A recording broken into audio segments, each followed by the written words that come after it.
नमस्ते बच्चों, I am Mohit Kumar. I hope आप लोग ठीक होंगे, आप लोग की तैयारियां भी अच्छी चल रही होगी। तो चलिए आज एक नया चैप्टर स्टार्ट करते हैं हम। ठीक है, electric charges and field. Okay, तो चलिए इसमें स्टार्ट करते हैं बिना देरी किए। तो क्या कर रहे हैं, देखिए इलेक्ट्रिक चार्ज होती क्या है। तो पहले हम स्टेटमेंट पढ़ेंगे, फिर इसको हम समझेंगे। Okay, so electric charge is one of the fundamental property of matter, right. It is a physical quantity that defines particle natural capacity to sense and generate electric forces.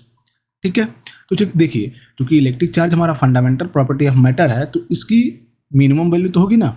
उस मिनिमम वैल्यू को हम कहते हैं fundamental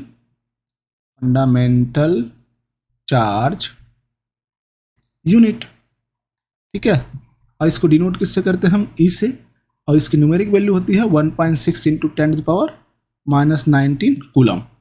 और ये scalar quantity है, simple, इसमें कोई डायरेक्शन नहीं होता है।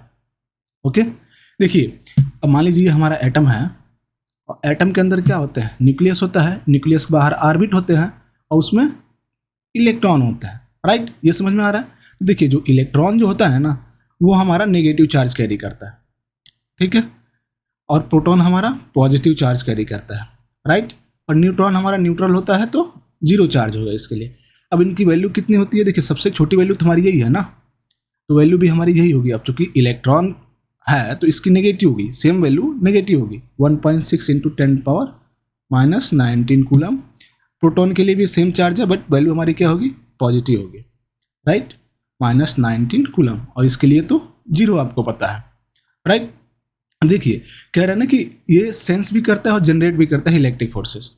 कैसे, देखिए अगर यहाँ पे कोई पॉजिटिव चार्ज, मतलब दो पॉजिटिव चार्ज ले लें हम, और इन दोनों को एक दूसरे के पास लेके आए, तो आप पाओगे कि ये रिपेल कर रही हैं एक दूसरे को, ठीक है। तो इसको हम रिपल्सिव फोर्स कहते हैं। जब रिपेल करेंगे तो इसको क्या कहते हैं हम, रिपल्सिव फोर्स कहते हैं, राइट। ठीक है, नाउ सेम, मतलब अगर नेगेटिव चार्ज ले लें तब भी हम रिपेल करेंगे एक दूसरे को, ठीक है। तो इसमें भी हमारा कौन सा फोर्स लगेगा, रिपल्सिव फोर्स लगेगा। अब बट लेकिन अगर मैं नेगेटिव लेता हूँ यहाँ पे, और यहाँ पे पॉजिटिव लाता हूँ, और तब इनको अगर मतलब एक दूसरे के पास लेके आओ, तो क्या होगा, इसमें एक दूसरे को अट्रैक्ट करेंगे वो। तो इस फोर्स को, जो इनके बीच फोर्स लगेगा, उसको हम अट्रैक्टिव फोर्स कहते हैं। क्या कहते हैं, अट्रैक्टिव फोर्स। ओके, समझ में आया। तो हम यहाँ देख पा रहे हैं कि लाइक चार्जेज के लिए जो इनके बीच फोर्स लग रही है वो रिपल्सिव फोर्स लग रही है, और अनलाइक चार्जेज के लिए जो फोर्स लग रही है वो कौन सी फोर्स लग रही है, अट्रैक्टिव फोर्स लग रही है, राइट। ये समझ में आ गया। देखिए अगर रियल लाइफ में इस चीज़ को आपको समझना है ना, तो एक एक्सपेरिमेंट कर सकते हो आप। ओके, वो एक्सपेरिमेंट क्या है, देखिए सेफ एंड सिक्योर है, घर पे भी कर सकते हो। दो मैग्नेट ले लीजिए आप मैग्नेट में आपको पता है कि ये हमारा क्या होता है, साउथ पोल होता है, नॉर्थ पोल होता है। तो जो सिमिलर पोल होंगे ना, नॉर्थ या साउथ, इनको जब पास में लेके आओगे तो आप पाओगे ना कि एक दूसरे को रिपेल करेंगे। तो इनके बीच जो फोर्स लगेगा ना, वो रिपल्सिव फोर्स होगा, सिमिलर, ठीक है।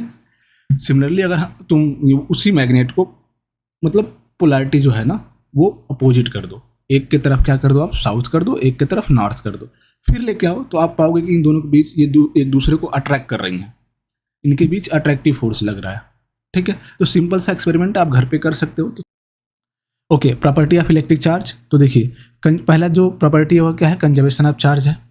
तो हमने अभी पहली स्लाइड में पढ़ा था कि चार्ज हमारा क्या है, फंडामेंटल प्रॉपर्टी ऑफ मैटर है। अब चूंकि फंडामेंटल है तो हम चार्ज को ना क्या कर सकते हैं, क्रिएट कर सकते हैं, और ना ही डिस्ट्रॉय कर सकते हैं, लेकिन हम इसे ट्रांसफर कर सकते हैं एक बॉडी से दूसरे बॉडी में, ठीक है। और दूसरा स्टेटमेंट क्या है कि with in a close system the total electric charge remains constant before and after any physical process, ठीक है। तो देखिए जो फिजिकल प्रोसेस होती हैं चार्ज ट्रांसफर करने के लिए, वो बेसिकली क्या होती है, कंडक्शन होती हैं, इंडक्शन और फ्रिक्शन। हम इन्हीं तीन प्रोसेस से हम चार्ज को डिस्ट्रीब्यूट करते हैं। तो एग्जांपल ले लीजिए इसके लिए समझने के लिए। मान लीजिए आपके पास दो स्फीयर हैं, sphere A and sphere B. Sphere A में जो चार्ज है आपके पास वो कितना है, 10E है, स्फीयर बी में 0 है। अब कंडक्शन कराइए, तो कंडक्शन जब कराओगे आप, तो कंडक्शन का मतलब होता है एक दूसरे को कंटेक्ट में लाना, ओके।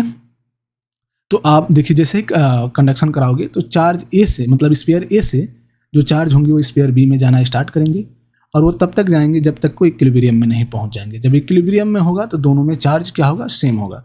तो अब ये एक सिस्टम जब जैसे ही कंटेक्ट में लाए तो ये एक सिस्टम हो गया, एक क्लोज सिस्टम हो गया ये, ठीक है। तो इसमें जो टोटल चार्ज है वो कितना है हमारा, 10E है, -5P और -5P। और इससे पहले कंडक्शन से पहले जो हमारा चार्ज था कितना था -10e और 0, यानी टोटल चार्ज हमारा कितना था -10e। तो आप देख रहे हो चार्ज कहीं पर भी मतलब चार्ज में कोई चेंज आया ही नहीं, मतलब ना ही डिस्ट्रॉय हुआ ना ही क्रिएट हुआ, तो चार्ज हमारा कंजर्व रहा ना। बस इसी को हम कंजर्वेशन ऑफ चार्ज कहते हैं। सिंपल सा कॉन्सेप्ट था। दूसरी प्रॉपर्टी क्या है, एडिटिविटी ऑफ चार्ज, या सिंपल हम कह सकते हैं एडिशन ऑफ चार्ज, यानी चार्ज को हम अलजेब्रा मतलब अलजेब्रिक सम की तरह हम क्या कर सकते हैं, ऐड कर सकते हैं। तो मान लीजिए ये कोई सिस्टम या स्फीयर ए ले लेता हूँ मैं इसे, इसमें हमारे चार्ज हैं Q1 है, Q2 से लेकर के Q1 तक चार्जेज हैं इसमें। तो मैं सिंपल इसको जो अगर बोलूँ तो total charge of the system capital QT कितना हो जाएगा हमारा, Q1 plus Q2 plus dot dot करके प्लस Q1 तक, राइट। हम सबको ऐड कर सकते हैं। तो इसमें सिर्फ यही था जो दूसरा प्रॉपर्टी है कि हम इसको ऐड कर सकते हैं, राइट। तो total charge of the system हमारा QT आराम से निकल जाएगा। मतलब आपके पास कोई सिस्टम हो और उसमें ये निकालना हो कि कितने चार्जेज हैं उस सिस्टम का टोटल, क्योंकि इसमें पॉजिटिव नेगेटिव दोनों चार्जेज होंगे ना, ठीक है। तो हम ऐसे निकाल सकते हैं, मतलब ऐड करके निकाल सकते हैं। तो चलिए नेक्स्ट प्रॉपर्टी देखते हैं, क्वांटाइजेशन ऑफ चार्ज। स्टेटमेंट देखते हैं फिर समझते हैं उसको। देखिए, the total electric charge of any system is always an integer multiple of a fundamental charge unit, ठीक है। देखिए हमने अभी पिछले स्लाइड में क्या पढ़ा था, ठीक है, कि अगर कोई सिस्टम हो या कोई बॉडी ले लें, हम यहाँ स्फीयर ले लेते हैं हम, ठीक है, स्फीयर ए है, इसमें जो चार्ज है उसको हम ऐड कर सकते हैं। तो हमने ये इक्वेशन निकाला था, इक्वेशन 1 ले लीजिए इसे। अब आपको अच्छे से पता है कि जो सबसे छोटी यूनिट है वो हम क्या ले सकते हैं, ई। तो हम मान लेते हैं कि जो Q1 है, Q2 है, Q3 है, ऐसे Q1 है, ये किसके इक्वल हैं, ई के। तो मैंने वही लिख दिया, मैंने लिख दिया सिंपल Q1 Q2 और Q3 Q1 तक किसके इक्वल हैं, ये ई के। तो इनके प्लेस पे ई की वैल्यू रख दो, तो जो कैपिटल QT आ जाएगा हमारा E plus E plus E. यहाँ समझिए E plus E equal to कितना होता है, 2 टाइम्स ऑफ ई। अगर यही 3 टाइम्स ऐड करेंगे हम तो कितना लिखेंगे, 3 टाइम्स ऑफ ई। अगर n टाइम्स ऐड करेंगे, देख रहे हो ना ये n टाइम्स ही है, तो n ही लिख सकते हैं, आराम से लिख सकते हैं। तो n जो यहाँ पे है ना हमारा वो है इंटीजर। तो जो इंटीजर की वैल्यू होती है वो माइनस इनफाइनाइट से प्लस इनफाइनाइट की तरफ जाती है। तो आप देखिए 0 प्लस -1 प्लस -2 प्लस -3 ऐसे इनफाइनाइट तक चला जाएगा। नीचे समझते हैं थोड़ा सा।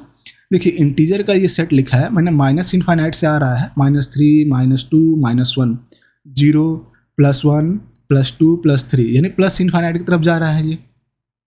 तो आप इसमें एक चीज़ देखिए, यहाँ जो समझने वाली चीज़ें है ना कि चार्ज की जो नेचर होगी ना हमारी नेगेटिव हो सकती है, चार्ज हमारा 0 हो सकता है, चार्ज हमारा कैसा हो सकता है, पॉजिटिव हो सकता है, यहाँ से समझ में। लेकिन चार्ज हमारा फ्रैक्शन में नहीं होगा। देखिए कितनी अच्छी चीज़ है जो यहाँ से मिल रही है। आपने कहीं नहीं देखा होगा कि 0.5 ई चार्ज मिले हैं आपको या 1.3 ई चार्ज, ऐसे कहीं नहीं देखा होगा, फ्रैक्शन में कहीं नहीं देखा होगा आपने, ठीक है ना। तो आप जब भी चार्ज देखोगे तो किस में देखोगे, इंटीजर में देखोगे, ठीक है। यही क्वांटाइजेशन ऑफ चार्ज था। तो चलिए नेक्स्ट क्या है हमारा, coulomb law of electric charge है। तो देखिए कूलम एक साइंटिस्ट थे, इन्होंने ये कहा था कि अगर सपोज करो कि हमने Q1 चार्ज ले ली, ठीक है, और इससे R डिस्टेंस पे Q2 चार्ज ले लिया, तो जो इनके बीच फोर्स लगेगी ना वो प्रोपोर्शनल होगी किसके, Q1 इंटू Q2 के। दूसरा बात इन्होंने कहा था कि वही force, same force inversely proportional होगा किसके, R² के, राइट। अब इन दोनों को सम अप कर दीजिए तो F proportional to Q1 Q2 by R² लिख सकते हैं। तो प्रोपोर्शनलिटी हटाइए, यहाँ पे इसके जगह पे मैंने K लिख दिया, K हमारा यानी कांस्टेंट है, राइट। इस कांस्टेंट को हम कूलम कांस्टेंट कह लीजिए या इलेक्ट्रोस्टैटिक कांस्टेंट कह लीजिए, ठीक है। तो देखिए K की जो वैल्यू होती है K = 1/4πε0 होती है, ठीक है। और इसकी जो न्यूमेरिक वैल्यू होती है वो क्या होती है, 9 × 10⁹ न्यूटन मीटर स्क्वायर पर कूलम स्क्वायर। अब यहाँ पे जो ε0 है ना, ये जो ε0 है इसको हम परमिटिविटी ऑफ फ्री स्पेस कहते हैं, राइट। और इसकी जो न्यूमेरिक वैल्यू होती है वो क्या होती है, 8.85 × 10⁻12 कूलम स्क्वायर पर न्यूटन मीटर स्क्वायर, ठीक है। अब ये तो हमने फोर्स निकाल लिया। अब बात आती है कि फोर्स की नेचर कैसी होगी, क्योंकि फोर्स हमने अभी जस्ट पढ़ा था कि इलेक्ट्रिक फोर्स हमारी कैसी होती हैं, अट्रैक्टिव हो सकती हैं, रिपल्सिव हो सकती हैं। तो हम कैसे पहचानेंगे कि हमारा फोर्स रिपल्सिव है या अट्रैक्टिव है, तो सिंपल है ये।